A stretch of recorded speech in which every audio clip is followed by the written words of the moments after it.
Hi, this is Dale Peterson, and welcome to the Unsolicited Response Show. This is one of the live episodes that we simulcast live on YouTube and LinkedIn. We do this for the ICS Security Month in Review shows. So this will be the June month in review. And it's hard to believe that we're already halfway through the year. 6 months gone, 6 months to go. Just amazing. For me, I think the reason why it seems a little strange is we usually have our S4 event in January. So when that's done, it's February. But it got pushed back to April, so everything seems like pushed back. But anyways, we're there. I had a great vacation in June. I hope you all had a chance to get some time off. I have just two announcements, and then we'll hit our three big stories as well as win, fail, and prediction for the month. The first announcement is the S4 X23. That's next year's edition of S4. The call for presentations is out. It went out on June 15th. We have already accepted some presentations for the main stage and stage 2. So I highly suggest that you take a look at that. It's open until the end of August 31st. I recently put out a video that is maybe 12 minutes long, 12, 14 minutes long, that will tell you how to improve your chances of getting on the S4 stage. And really, in short, it's submit early, tell us why it's new and important to the ICS community, and just keep it brief. We sometimes get these 3-4 page long abstracts that really don't help us make a decision, or we'll get a short one and it'll be 90% background, and then the last sentence is, this is how you should solve the problem. Actually keep it simple. Think about what's your big idea, why is it new and important to the ICS security community, and send it in. It's really that simple. So you can go to s4xevents.com/CFP, or you can just email it to s4@digitalbond.com. The other announcement I have is that next week I'll be heading over to Singapore to participate in the Singapore CSA's OT-CEP. That's OT-CEP. They've pulled together quite a group of experts there to help the government, help the region on how they should work on ICS security. And there'll be a number of panels there. I'll be giving a keynote on consequence, but there's a number of panels there where we'll be mixing it up. Rob Lee, Joel Langell, Sarah Flukes, Zach Tudor, Eric Byers, Mark Ayala. Didn't say that right. I'll just say Mark. Mark will be there. A number of people will be there. So if you are interested in watching that and you're in Asia, they actually make the virtual version available for free. So you can look at what sessions or talks or panels you want to listen to and get in on that. So it's a high quality event brought to that region of the world. And there are some over there, but I would say there's much fewer high quality events right now in the ICS security world in Asia than in Europe and North America. So check it out if you're in that region. With that, why don't we dive into the show? As always, I encourage you to enter your questions and comments. We will look at them. Producer Liz will occasionally put them up. If you have a question or a comment on any of the three stories, or when we get to the end, if you have a win, fail, or prediction, please feel free to plop it in there. And with a little bit of trepidation, I will move into the first story, which I was a little hesitant to even put on, and I didn't want to bring a guest on because it really is about ICS security drama. And we try to keep the drama to a minimum, but we'd be kidding ourselves if there isn't drama in our community like there is in every other community. What launched this were a couple of things that came out in June related to Rob Lee and Dragos. Now, you might say, well, if it's drama, why talk about it? Why is it a story? The reason is Dragos is worth $1.7 billion in the last funding round. They are the giant. I mean, when you think about it, Xcel Energy is only worth $40 billion. They have a market cap of $40 billion. Eastman Chemical, $11 billion. JBS Foods, the ones that were hit by ransomware, $13 billion. And here we have an ICS security company that grew from essentially nothing 5-6 years ago, up to a $1.7 billion company. And Rob Lee, whether you like it or not, is the face or one of the faces of the industry. I mean, he was at the World Economic Forum talking on this event. So when you have something on the market leader and the leader of the market leader, it is news. Whether there's more of a drama aspect to it than fact or anything like that, it is news. So I think we have to cover it. It would be like covering social media and not covering Zuckerberg. You have to cover it, for better or for worse. So the first thing of the two that I want to talk about was the June 10th Bloomberg story, which was titled "Cyber CEO's U.S. Advisory Work Echoed Sales Pitch His Firm Uses." So the gist of the article was that Rob Lee tried to influence the government to have documents say things that put their product in a better situation, and that this was a terrible, wrong thing to do. Okay, I got to dig into this. This is going to take a little bit. So let me, I actually took some notes.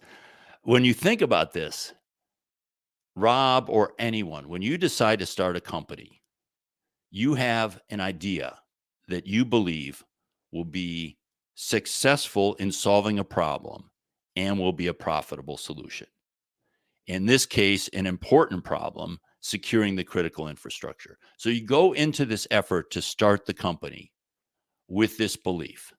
If you don't have that belief, I'm not saying every company is started with that belief, but almost all of them are, because it's too much work to start a company and work as hard as you have to on something you don't believe in.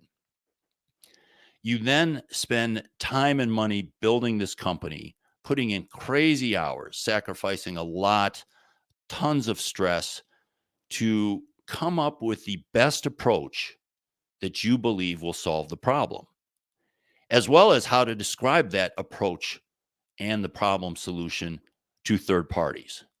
You tend to believe this at your core. I mean, if if you've never been involved with something like this, it's something that you had this level of passion for, to devote this much time and effort to. You really have a hard time understanding it. I can't tell it on the show here, but if you ever see me and we're having a drink or something, ask me about the Toy Story. I can give you a funny example that I look back at now. But if you were to look at other companies, like if you were to talk to Lior or Andrew with Waterfall, and you were to ask them, what should you do? They would recommend unidirectional gateways. They do. They write books on it. They have seminars on it. They have a language all around it. They don't call them data diodes. They call them unidirectional gateways. That's the language they use. They believe it. They believe it's the right thing to do.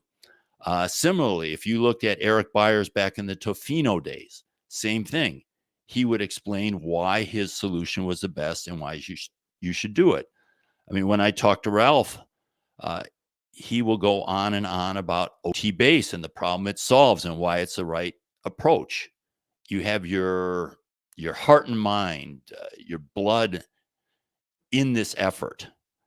So it's not surprising when you ask one of these people what you think should be done, that they come out and say, well, you should do it this way. Here's the problem. Here's the solution. This is how we describe it, because we found that this is the effective way to describe the solution. So I'm almost amazed that anyone think that you could ask anyone involved in the industry at the level that Rob is at, or any other company, say, what do you think we should do? And they wouldn't describe their product or solution, because they've thought about it a really long time. Now, the author of the article got into some things where they talked about, well, the language itself was tailored just to theirs, so it would disqualify other things, and they used a couple times in the article this idea of a high fidelity sensor based system. I can't think of any of the competitors that don't have a high fidelity sensor-based system. They certainly would all argue it's high fidelity. They certainly all have sensors out there.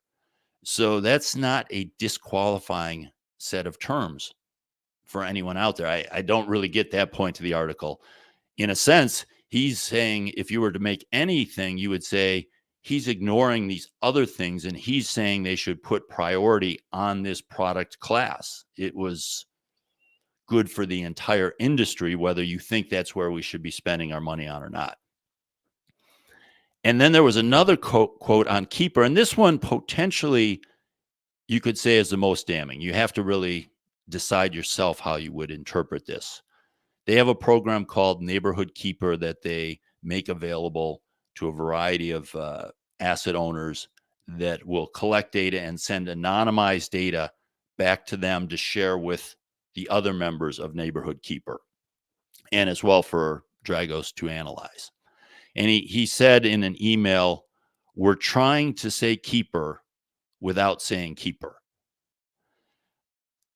I actually take that as, I don't take that as saying he's trying to hide something. I took that as we can't say neighborhood keeper because that's our term. We can't say everyone should use it. That would be wrong. We can't point just to our product. But we want to promote this idea of anonymized data sharing because that is, and if you talk to Rob, that is his belief as to the solution. So I don't really see that. I would actually say that's a quote in his favor that he was saying, no, you can't include our terminology in it. But this approach, the one that we looked at and we believed in, is what the answer is. I mean, I would be disappointed if he said, no, this thing we've been doing all these years, it's wrong. You really, anonymization isn't important. You know, unless they had made that decision and scrap Neighborhood Keeper, I would be disappointed if he wasn't promoting the method that he thought was best. So I would say that the government should be getting input. They should be getting input from asset owners, from all sorts of companies. They should be following their ethics requirements. I don't know what ethically the government has to do. Like, do they have to have a open call for information? Can they cherry pick who they want to ask questions to?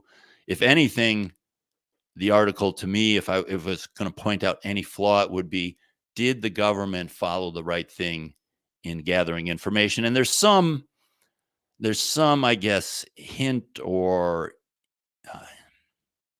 I guess sort of idea that maybe they didn't and they had to change paths halfway through, that they said, this is the way we're going to do it.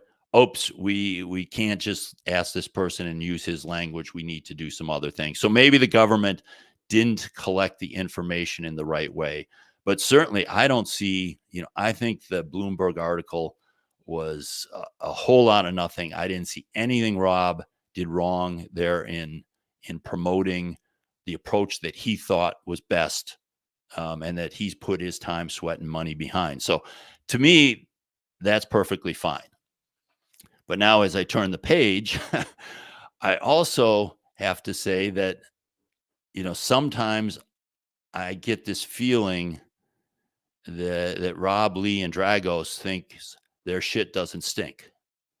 And like all of us, it does. They are not completely benevolent, perfect people. They don't do everything solely for the community's benefit. They are very aggressive and effective marketers, probably the most aggressive and effective marketer in our space. And that has led in many ways to their success. A lot of what they do on the marketing front is to Dragos' benefit. Now, I will say they come up with many win-wins where they provide something of use to the community and they provide something of great use to Dragos. But this idea that, hey, all we care about is the mission in the community, I think that's way overplayed. And some of the defenses of Rob from the Bloomberg article really lean that way, that he never does anything wrong. He's only in it for the community. Well, that's not quite true. I would say probably, to me, the most vivid example is Dragos' ongoing effort to take over any ICS incident analysis. They want to be the go-to organization. If you have a question about what happened in an incident, they will do their analysis. They will give their name. They will put their people out there. They want to be the face of the incident. And sometimes they will essentially Bigfoot someone else who's done bigger and better work on it. And if they were truly only interested in the community, well, then they would just contribute their work to this other one and put it out that way. There's no need for them to give it a name and them to essentially take a leadership position on something that they're a follower on. The best example of this, and it's actually documented, is in Andy Greenberg's Sandworm book with Indestroyer. I always have trouble with that one. Indestroyer. Where ESET found it, notified them. They scrambled like crazy to get their own research done, put something out at the same time with their own name. I mean, really, they were just they were contacted just to verify the work and maybe to add to that work, but they kind of took that over. I've seen that case happen in other incidents as well. To be clear here, I'm not saying that's wrong. It's not wrong. I'm not going to make an ethical judgment on it. I think the Indestroyer one maybe crossed a little bit of the ethical line, but some of the other ones don't. It's just competition. Their marketing effort is they want to be the go-to source on OT cyber incidents. So for that reason, they want people to use their names. They want people to go to them for quotes in newspapers. They want the government to go to them as to what the right analysis is. And they put out tremendous product. But so do other people. And there were times where other people's reports were earlier and better.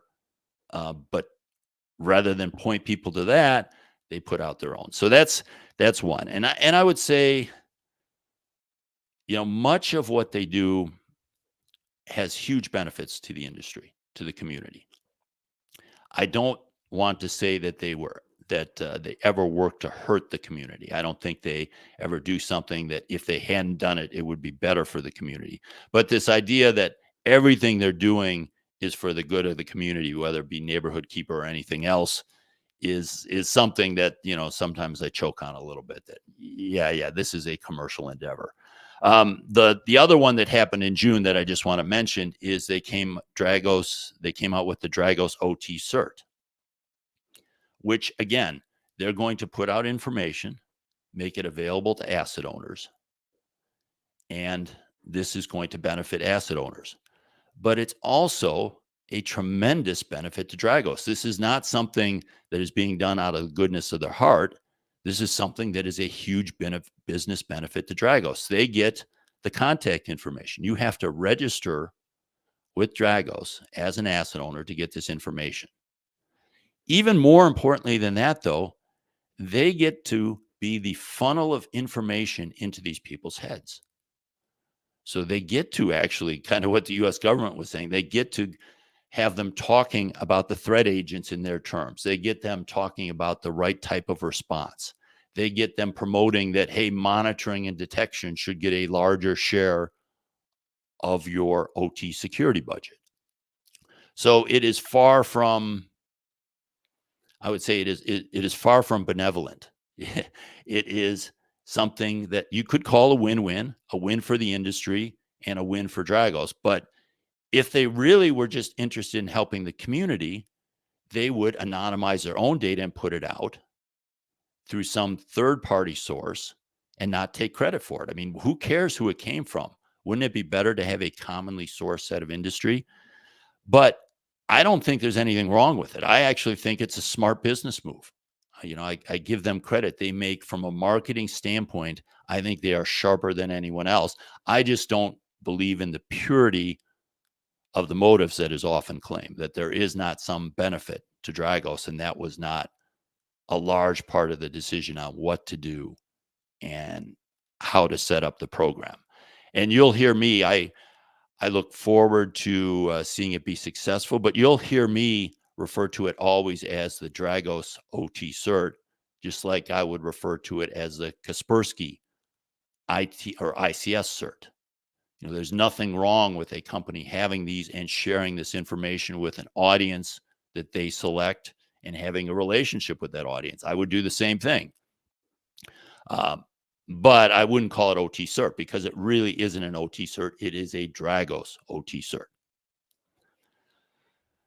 So where am I on this? I guess I would just finish with, I don't think this is unique to Dragos. I think every business is making these decisions. Yes, we have a mission, but we also look at what will benefit the organization. I mean, it's sort of your, as Dick Brooks put in, it's sort of your fiduciary responsibility to your investors and also to your employees that you don't do something that is going to hurt the business. I would tell you when we did S4 back in 2007, yes, we had goals of building a community and growing the research market, but we also knew, and one of the reasons we did it, we knew it would build our brand. We knew it would help us get customers. We knew it would help us recruit star employees. We knew it would put us kind of at the nexus of the bleeding edge research out there. So there were a lot of benefits to Digital Bond of doing S4. It was one of those win-wins where it helped the community and it also helped the company.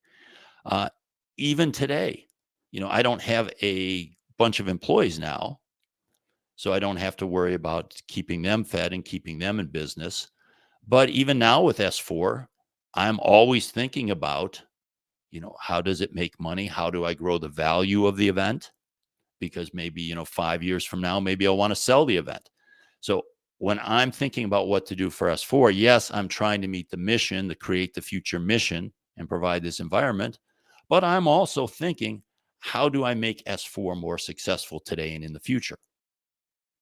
So you can have multiple motives. I don't think there's anything wrong with that. Whew. Okay, so let's skip on from the ICS drama.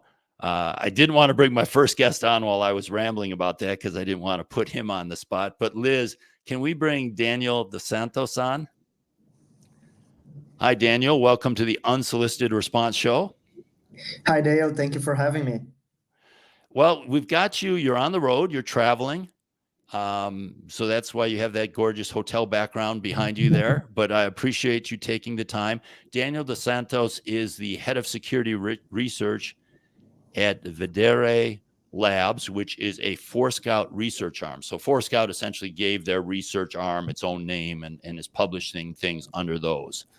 And in June, I have here June 20th of 2022, your labs put out a report called OT-ICEFALL, which listed 56 vulnerabilities in 10 OT vendor products. And it got quite a buzz, got a lot of press. I want to talk a little bit about that with you, but maybe as a starting point, why did the team do the project? What were you hoping? Were there any initial hypothesis or anything you were hoping as you set up the project and began it? Yeah, we wanted to revisit this idea of insecure by design in OT, right? Which is something that there was a lot of discussion about it during Project Basecamp and even after that about what insecure by design means and the fact that people often take it to mean that, OT is everything is insecure in OT and you should never expect any sort of security in OT and let's just move ahead and let's not talk about it, right? Which is, I think it's the worst thing you can do. Just say, let's not talk about it because, OT is insecure and forget about it. So we wanted to shed some light on this aspect. We wanted to really have a quantitative analysis of things. We wanted to not just disclose the vulnerabilities, but understand, if anything had changed in this past decade, what we could see, how we could communicate with the vendors, if we could get CVEs assigned to these issues, right? Which for us was an important thing because we do believe that CVEs are important to really show why these issues matter and to have kind of a common language across asset owners, the community, the researchers, the vendors, and so on about what these vulnerabilities are. So really our motivation was to shed more light and a current light, let's say, on the situation of insecure by design vulnerabilities in OT. Well, anytime in the report anytime anyone says insecure by design, I get a smile on my face, and a mention of Project Basecamp always is going to get my attention, since we lived through that about 10 years ago. That was S4 2012. What did you find? I mean, you kind of looked back and said, this is what it was then. If you were to kind of summarize what you saw change in those 10 years, what did you find? Yeah, so we know that there are products and vendors out there trying to move to secure alternatives, but the reality is that we still see a lot of equipment that is currently supported, currently deployed, oftentimes currently sold by device vendors, by equipment vendors, that is deployed in critical infrastructure networks, right? And we didn't select the devices that we looked at kind of a random. Those things came either from customer requests at looking at specific protocols, specific devices, or data that we have on our device cloud, which is this repository of information coming from our product deployments. Mm-hmm. And we see that those devices are kind of popular, right? So we wanted to see, those devices, those insecure by design options are still out there. It's not that because there are alternatives nowadays, or because some vendors are trying to put out alternatives in the near future, that those insecure by design devices are not deployed anymore. And also, one shift that we have seen is that in this past decade, there has been a lot of, or relatively a lot in the OT space, right? Malware that actually exploited insecure by design functionality, right? You mentioned in Destroyer, there has been Triton, there has been Stuxnet, and so on, right? That happened in the past decade. So this is an issue that is definitely very important, and we wanted to show, if anything has changed or not in this decade, given the emergence of this malware.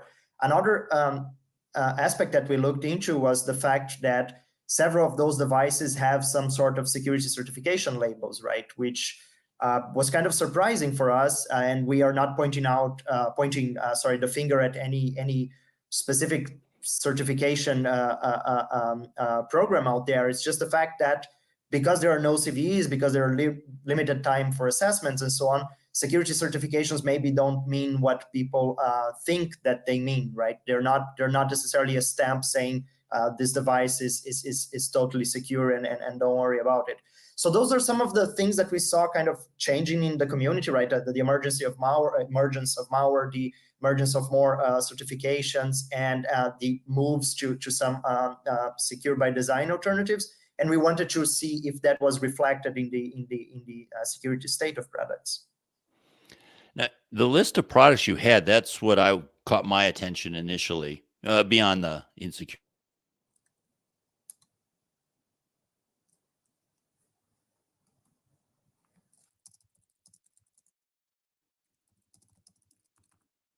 By design that I always love to hear. Are you still able to hear us? Oh, there we go. Okay, we're back. At least that was my computer. Anyways, the list of products you had was pretty impressive. Some serious DSs, Honeywell, Emerson, Yokogawa, things that back in Project Basecamp days we couldn't get our hands on.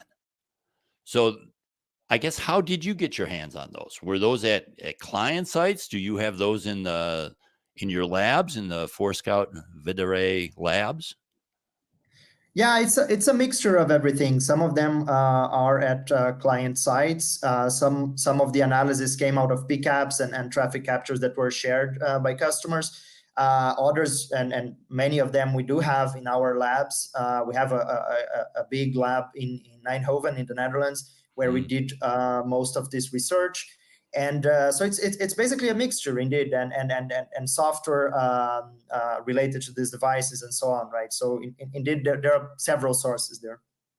Okay, because I think that's been one of the reasons why a number of these systems have had so few vulnerabilities, is it's been very difficult to get access to them without being under NDA, which then you can't do anything. I want to hit, though, there was one area of interest to me that was outside the insecure by design area. You had a category called weak crypto or authorization, or I'm sorry, weak crypto or authentication. And to me, this was really important. I actually saw this in the crypto world in banking and comms in the 90s, where people would create these algorithms that were pathetically weak. They were really just almost child level puzzles of scrambling or something like that. And almost, I guess this is a little bit similar to the certifications you talked about. It can give an asset owner the illusion of security. You could say, oh, yes, these other ones just send it in the plain text. We encrypt it. But, how bad were some of these algorithms? Were they something that could be cracked in hours, or is this stuff that would take days and days to crack?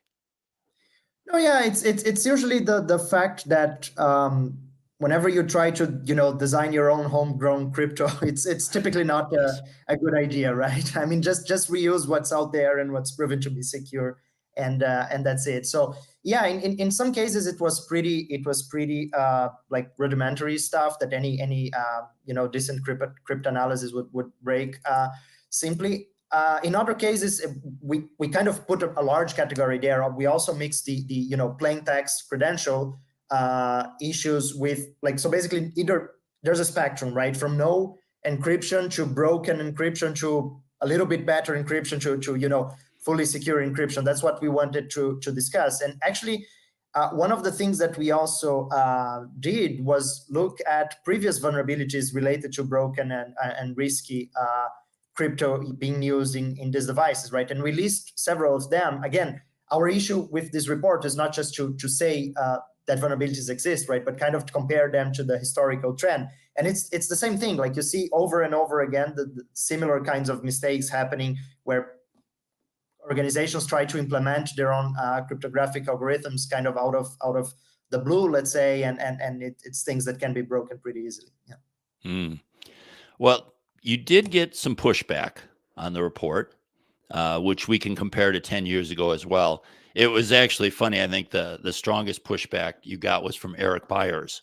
And and it was funny when we put out Project Basecamp, and Eric's a good friend. I mean, we go out to dinner, we're very friendly, but he had a very different opinion of Project Basecamp as well. He thought it never should be out there.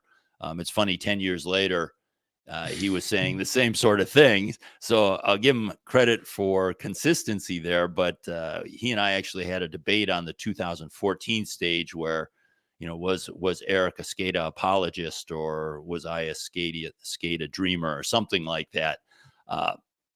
But the one thing about the criticism that I must say caught me as something worth discussing is there was no version numbers that I saw in your report.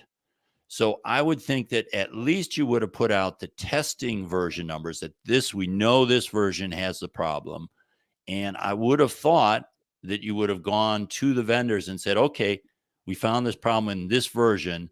Before we put out a report, please tell us which versions have this problem so we can put out an accurate report, knowing that they're not all going to do that, but at least giving them the chance. Because that way asset owners could say, does this apply to me, or was this an older one and it's been fixed and I'm fine? So why didn't you put out version number information? Yeah, that's a very good and valid question. And I think it goes to how vulnerability disclosure happens in many cases, and how this specific reason, this specific case happened, right? So we're talking about 56 vulnerabilities in 10 vendors, right? It's not a simple case where you go to one vendor and discuss with them and everything is, you set a timeline with one vendor and then you do the disclosure, everybody together, and everybody's happy in a way, right? There's a lot of vendors that respond differently in different timelines, and you kind of have to agree and put out the study at a defined moment. Otherwise, you just will wait forever, basically, and then things will not get published, right? So just to clarify, to be 100% sure that everybody understand that, we did provide vendors with the versions that we tested whenever that was requested, or voluntarily we provided in many cases. We did test more than one version in several cases where we went back and wanted to understand when things were patched. We had a very good collaboration with the vendors, as we always do. This is, I think, the 7th or 8th time that we do vulnerability disclosure within Forescout, and a large vulnerability disclosure like this with the help of CISA and CERTs and so on. So it's a process that we are used to, and we don't want to really how can I say, sideline the vendors in any way, or not provide information right now. Some vendors took some time to get back to us, in some cases even a couple of days before the report. And as you can imagine, this report takes some time to produce, to edit, and so on, to put out. And we kind of decided to leave the version information for the vendors to actually provide their own advisories to the asset owners, right? The vendors and CISA, in coordination with CISA, the vendors provide those advisories, which is actually a fairly common thing to do within vulnerability disclosure as well. Usually, the researcher can provide some information of what was tested. In this case, just because of the volume and the difference in the responses we've got from vendors, we chose not to give that level of information. We also, for instance, didn't provide CVSS scores in that report, and we didn't provide very extensive descriptions of the vulnerabilities. We kept that very much to a minimum, so that the vendors could do almost whatever they wanted, right, in a way, with our acknowledgement and so on, in coordination with CISA, and basically publish these reports. Now, one thing that happened also is that after the publication of the report, it took some time for the vendors to agree with CISA on when they're putting out these reports. So there are reports still coming, right? Advisory still coming from the vendors, and they will continue to come. And honestly, we don't have a control over much of this process, right? We work with the vendors, we work with CISA, we have very good collaborations with all of them, but some things depend on them as well. Yeah. The volume was your choice, right? So I don't think the volume can be really a reason not to do it, that there were so many and it was going to be a lot of work. I mean, you chose how large to scope the project. So you could have said, to do it the way we want to do it, we can only do it with half the number of vendors. I do have sympathy that you're not going to get answers from all the vendors, and working with them is going to have various levels of success and frustration. I mean, anyone who's been involved in vulnerability disclosure has experienced that. But I guess where we're probably going to disagree is, to me, I would have thought you would have given them at a certain time, you would have given them a date, and you would have said, we're going to release our report on this date, and we're going to release the version numbers tested. If you have information that's different, you can either publish it or we can put it in our report, but you must give it to us by X day. I guess the thing that I'm having the hardest part on is why you wouldn't disclose the version numbers tested, because you had complete control of that, right? So, yeah, I mean, even then, if I said, let's say I'm an Emerson customer and I say, well, they tested a 10-year-old version of our product, right, or a 10-year-old version of the product, yeah, maybe it's still there. We'll check with Emerson, but we're not as worried, as opposed to they check the version that's, 6 months old and we're running. Oh my goodness, I better really look at this, or I need to consider this. So, I mean, just to give you one more chance, you've answered it, but is there any reason why you didn't put out your own version numbers tested? Was there something that made you hesitate to do that? No, I mean, I think it's a valid criticism. It's a lesson learned from us. For us, I think that people want to get this information from the researchers as well before getting the full confirmed information from the vendors. I understand. I thought that it would be enough to get the information from the vendors, as we had confirmation that many of them would issue their advisories together, yeah, or a little bit after, right? And to be honest, I still see that as a responsibility of the vendor to provide the precise information, right? We basically don't want to give information in the report that is wrong. And so we were maybe overly cautious, and again, lesson learned. Let's be less cautious in the next time. Okay, let's pivot then to solutions. So you did include like a 4-step solution in the paper.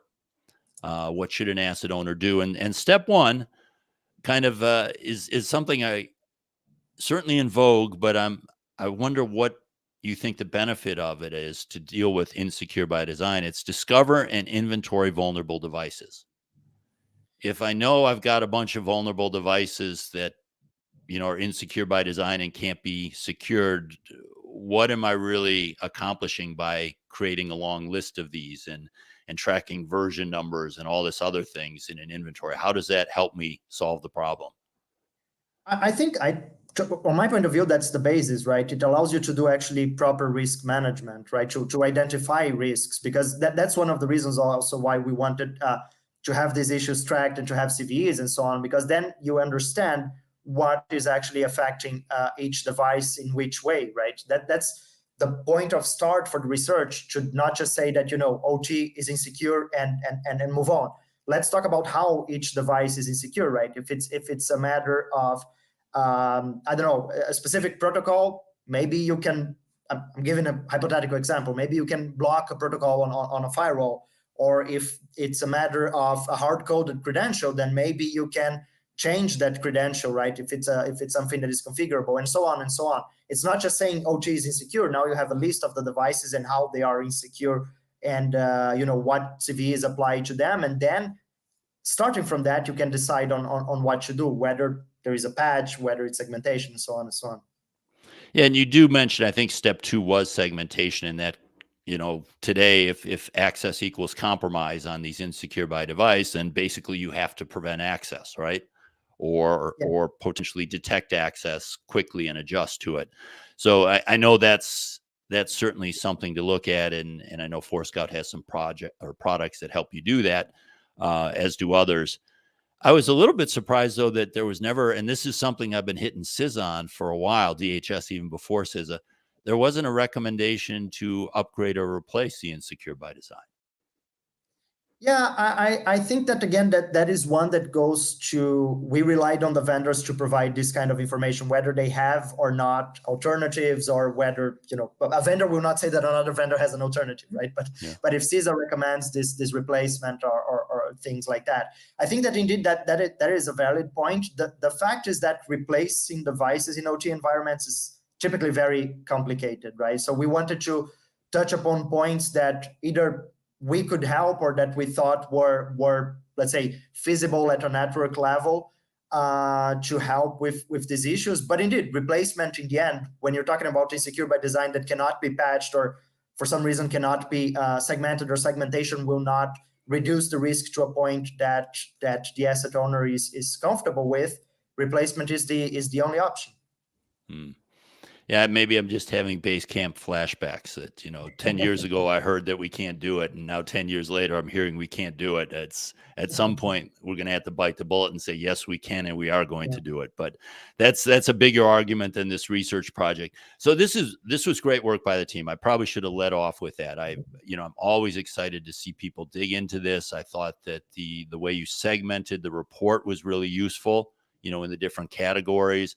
The parts on certification I need to dig into a little bit more, because that's troubling. Certification at various levels doesn't mean there will never be any security problems, but we have to say, well, which ones aren't they testing? And is there some, almost like the weak authentication, is there some view that it is being tested when in fact it isn't being tested? So I think that's really useful. So I encourage people, and we'll include a link in the show notes, to take a look at this OT ICEFALL report from the Forescout team.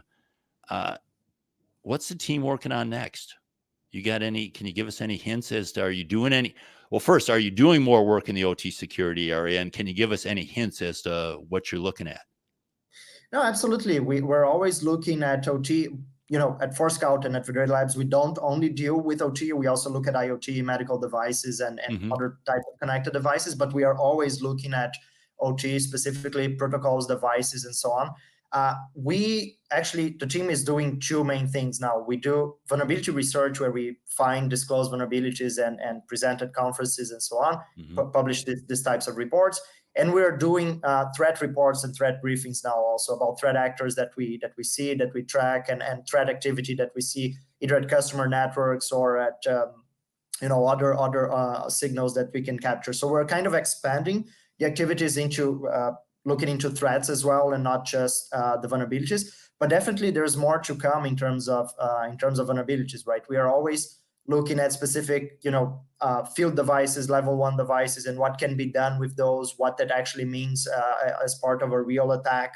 And definitely wait for more. I cannot give much. Okay, no, that's fine. No, I'm sorry for that, but yeah, soon there will be more.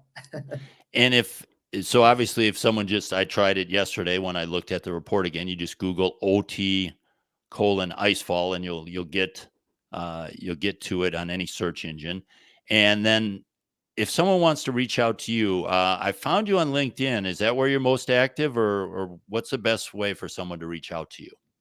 Yeah, LinkedIn. I think there's a link displayed there on the banner under my name. Yep. That's the link. You can go there. You can feel free to message me. Otherwise, via email, there's at Forescout.com, or there is Vederilabs@Forescout.com, and you can talk with the whole research team if it's about this research or anything else. Okay, Daniel. Well, great research. Congratulations to you and the team, and thank you for being on the show. Thank you so much for inviting me. Okay, Liz, we can take Daniel down. Thank you. Since we're running long here, I'm going to keep the third story brief and then wins, fails, and predictions. And again, you can put in your win, fail, and prediction now into the comments, and we will include those on the screen. The third story I had from June was the Department of Energy published their National Cyber Informed Engineering, their CIE strategy document. For those of you involved in the ICS security community, you might be thinking, CIE, is that related to CCE, INL's consequence-driven cyber-informed engineering that we've been hearing about from Zach and Ginger and others? It's related. And I asked them, how are they related? And Ginger Wright said, CIE is a philosophy and CCE is an application of the philosophy. If you look at the document itself, the Department of Energy strategy document, the CCE is listed in Appendix B as an example of cyber-informed engineering. So that's how the two are related. But this really is more of a strategy document than a how-to document. The goal, I just pulled out a quote here, engineer out some cyber risk across the entire device or system lifecycle, starting from the earliest possible phase of design. And the strategy document has 5 pillars. The first 3 are I would call soft but important: awareness, education, and develop body of knowledge. So this is an effort to basically make people aware of the effort. I think create a body of knowledge, find a way to educate people on the effort. The last 2 pillars are the one that are really important. Apply cyber-informed engineering to the current infrastructure. And then the 5th pillar, apply it to the future infrastructure. So the idea is you create this methodology and you figure out how to apply it to what we have today and tomorrow. The tough part here is this is another large bureaucratic effort. From the document, the next step in moving CIE forward will be to convene a broad set of stakeholders to develop detailed implementation plans.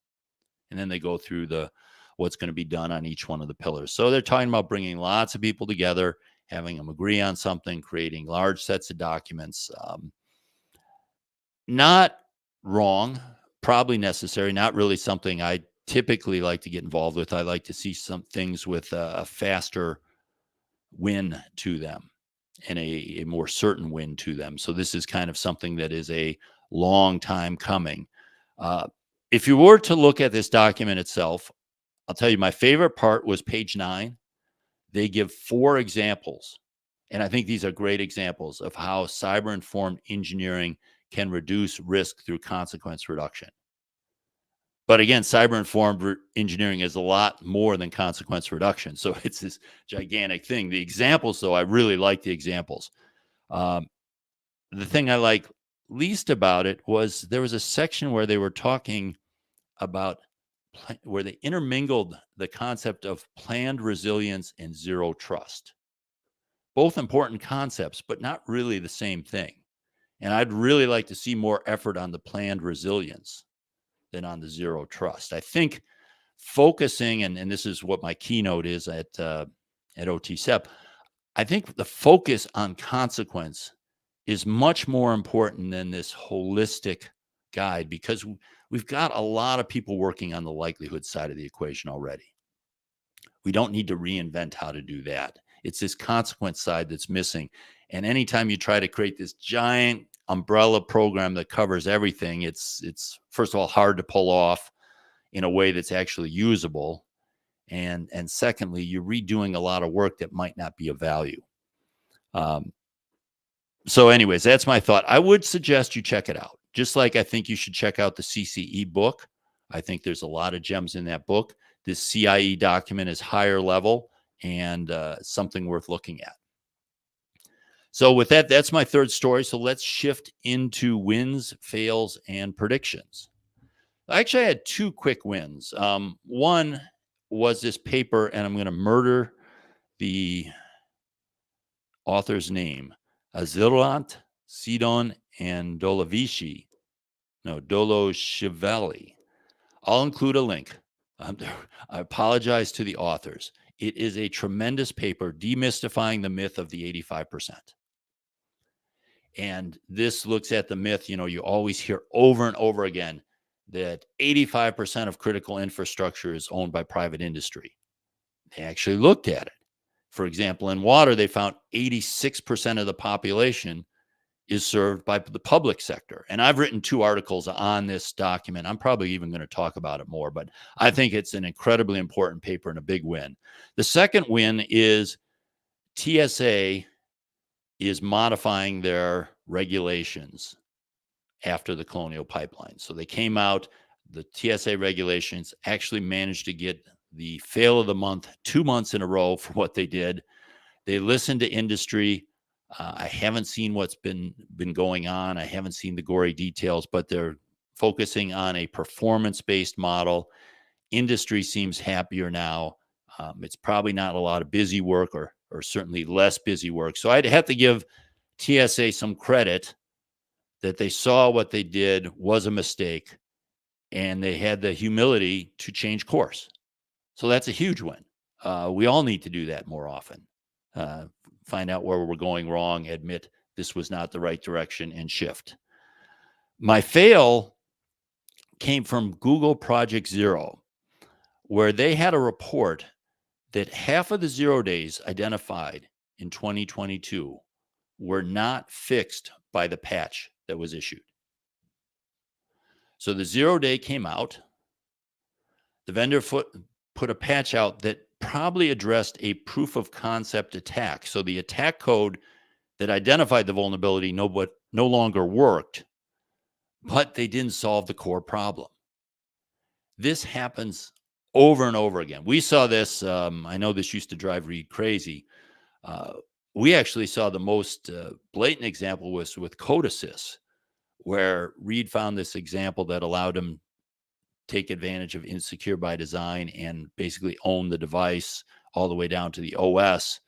And they just tweaked a little bit so his code didn't work. So then he tweaked his code and his code worked. So we really need to focus on getting vendors to solve the core problem. Issuing patches isn't going to do us much good if the patches don't fix the root cause of the problem. And it's a lot of work to deploy patches. We're having a tough enough time now deploying patches without deploying a bunch of patches that actually don't solve the problem. Liz, let's put up Dick Brooks's win. Oh, win prediction. Okay, I'm not sure why Dick thinks that'll be a win. The ICS JWG is a virtual meeting that CISA puts out that I think is really excellent for those new to the ICS security community. It gives, I'd say, introductory and good practice type information to the community. And I would also say it's a win because it's free. So you can go listen to what you want. Now, my prediction, Dick, I don't know if you're going to like this, but my prediction is around Dick Brooks because Reliable Energy Analytics and Richard Brooks, Dick Brooks, got a patent for methods for verification of software object authenticity and integrity last month. So they got awarded a patch related to SBOM and supply chain security issues. And my prediction is this patch is going to, if attempted to be enforced, is going to lead to lawsuits due to prior art and other sorts of things. Now, I have never understood patents. I will admit that. Sometimes I used to see crypto patents issued for things that I thought were common knowledge a long time ago and upheld and worked. There's something about how they are applied. There's something about specificity. So I am not making any judgment as to, or any prediction as to, whether this patent will be effective at being followed and paid for, or whether it will be thrown away. All I can say is that my prediction is that if this patent is attempted to be enforced, it will lead to lawsuits, which is not unusual in the technology world. I mean, you can just Google patent cases, and it's just massive amount of cases. So that's my prediction. How it will end up, I have no prediction, because I don't have enough knowledge about the specific patent or patent law. And that's my show for this month. I hope you all have a good July. I hope you all have a chance to get some time off for vacation, refresh a little bit. Things, as you know, in this community really pick up in September, and the fourth quarter has traditionally been crazy. Even during COVID times, everyone was super busy in the fourth quarter. So this is the time to maybe take a breath, restore yourself a little bit, relax, and enjoy your summer. That's all for now, and I'll talk to you next time. Something warrants an unsolicited response.